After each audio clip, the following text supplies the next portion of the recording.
What's up, guys? Welcome back to Evening Talks with Mike Lowry. Today I have a special guest, Tori the Cakes, and I just want to ask her a couple questions. So, this is my first question. So, I see that you always love bringing cakes or snacks. You always love baking. So, what made you get into that?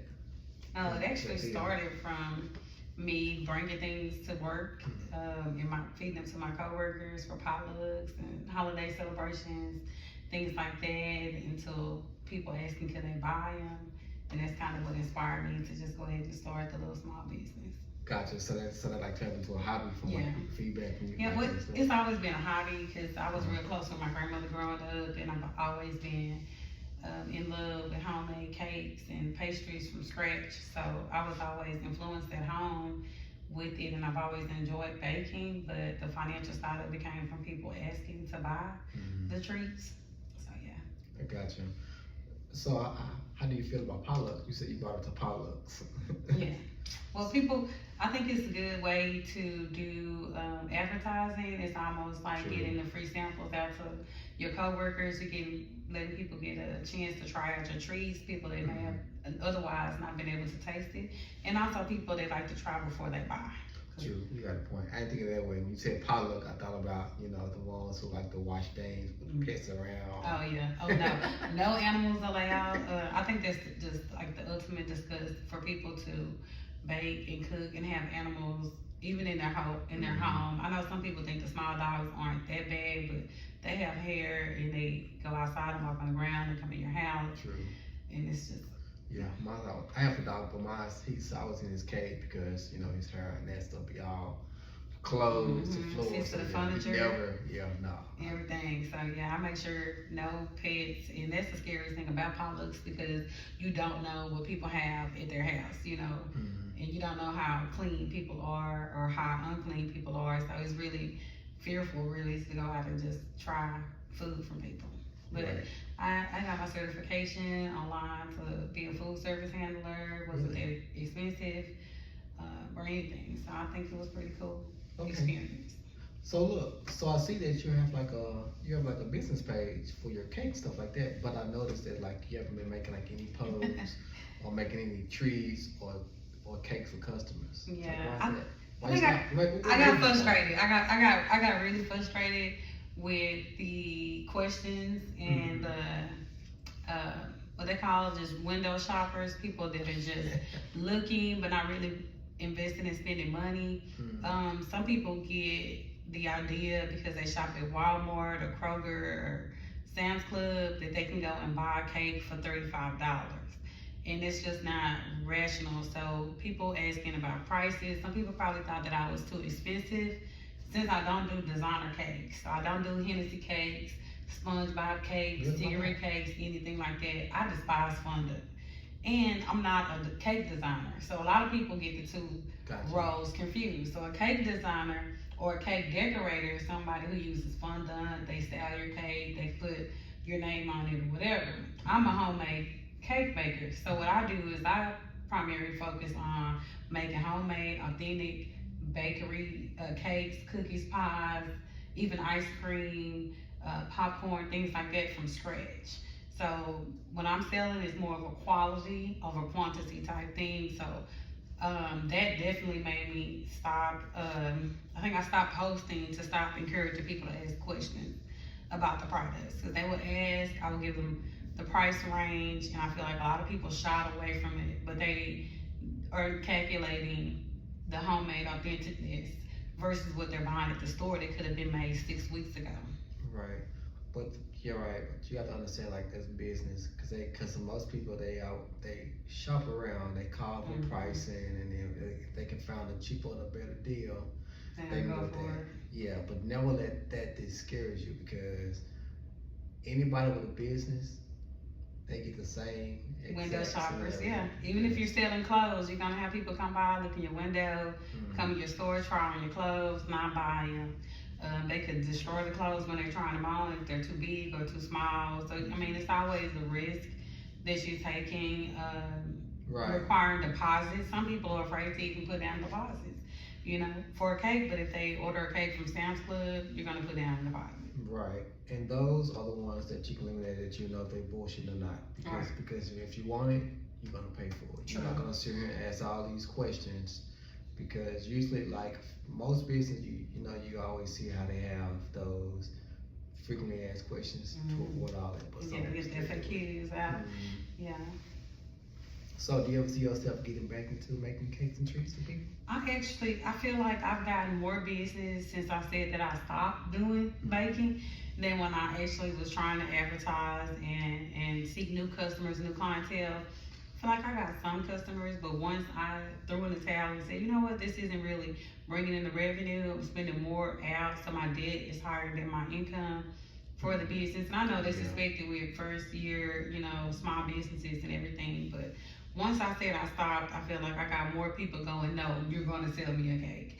And those clients, like, I definitely appreciate them, because to them, they're not worried about how much the cake costs. They're worried about the quality of the cake. They know that they're getting real cream cheese, real butter, real sugar. They know that it's not filled with preservatives and these powders and gum powders and stuff that they use in the store products that give it shelf life. It lets it sit in the store for several weeks before you buy it. And my products don't include any of those ingredients. They need to be refrigerated. They need to be consumed within about 7 days. Gotcha. So do you ever think about having your customers put reviews that help other people? I have. I thought about go ahead. I'm just too lazy, because it's one of those to-do list things that I feel like I should have got more prepared before doing all the baking. But I definitely need a website so that I can track my customers and purchases and everything better, and offer the FAQs for customers, offer reviews. I had a lot of people reply back when I did have my business page with their comments showing the whatever they bought, how good it was, and what their family and friends thought of the products and things like that. And I would just reshare it to other clients, to bring in more customers, because, one person sees somebody with it, kind of makes somebody else want it, kind of deal. So, I mean, it's definitely a process. I got you. So I got a question. So how did your coworkers react the first time you bought some homemade treats? How did they react? Oh wow! At my current job, the first time I think I brought in was first thing I brought in was a potluck we had. We had a luau. It was the Hawaiian theme potluck event in the summer. And even though it wasn't really a summer treat, I made a red velvet Oreo cake, which still to this day is my #1 selling product. Okay, and people love this cake. I mean, they go crazy for it. And everybody really liked it. I had people coming to me telling me, hey, I don't even like red velvet cake, but this red velvet cake is delicious, And then some of those people are the same people that kind of encouraged me to start selling it, because they wanted another taste and wanted their friends and family to taste at home. So then they would come in and purchase the entire cake. Yeah, and those be the ones that help you with your business, because when you advertise, they say, oh, it's something good, I can vouch it, and they will always share it to other folks so they can get it, and then they get it, and then they see how it is, and then just spread it out. I love to hear one of my clients introduce me as, this my cake lady. And they say that, that's what really lights my day up, for somebody to go, this is my cake lady, this is who makes my cakes right here, and they look at me as their designated person to go to. And just speaking of that, I know Thanksgiving is coming up, so I do have, even though I'm not technically in business, I do have my recurring customers and people that support me every year for Thanksgiving, where I'm making, tins of sweet potato pies, pecan pies, chess pies, and also other cakes and things like that, where people want to share it with their family for Thanksgiving. And so I do have those people that come back every single year to just spend money with me for my products, and I appreciate them. Even when I tell them I'm not selling any cakes anymore, they insist, and then I'm obligated to fulfill the orders. Yeah. Right. Have people just Zelle the money, cash app it, here, I gave you the money, you have to produce the cake, Right, I got you. So I got one last question. Sure. So what advice would you give someone who wants to turn their baking hobby into a side hustle? Oh man. First advice I'm gonna give you is prepare. And by that I mean, go ahead and do the research. Make sure that you understand the expenses that you're gonna be using up.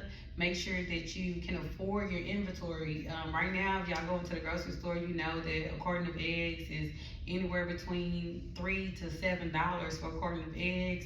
Butter is about $10. So just imagine doing this on a larger scale, where you're gonna have to go ahead and invest thousands of dollars into packaging, into cake boards, into boxes, into cookie boxes, into labeling, into your LLC for your business, into that website that we talked about, making sure that you have your items itemized so you know how much you're spending for each ingredient. And not only that, you also need to monitor things like your kilowatts. When you're using electricity at your home or at your location where you're going to prepare these ingredients, you want to make sure that you are counting how much you're spending, and always keep that in mind so that you know how much is going out, and then also then price your items so that you're able to bring in some revenue from your business. And just stay focused, stay consistent.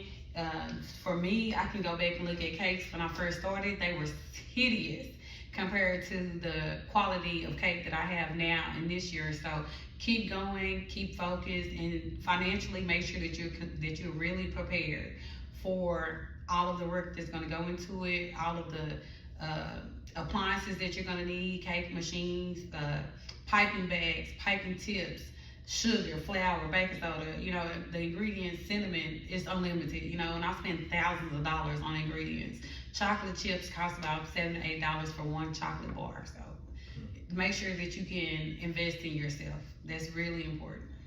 Gotcha. Okay. Yeah. That's what's up. Okay. But that's all the questions I have for you in this video. Okay, I just want to thank you, for coming in, the clients, and I just hope you get back into your business, to make your hustle, Cool. Since you got Trump back in the office, cut the taxes. Well, y'all be sure to visit my page at Toys Kitchen on Instagram. All right. Thank you guys for tuning in. Peace out.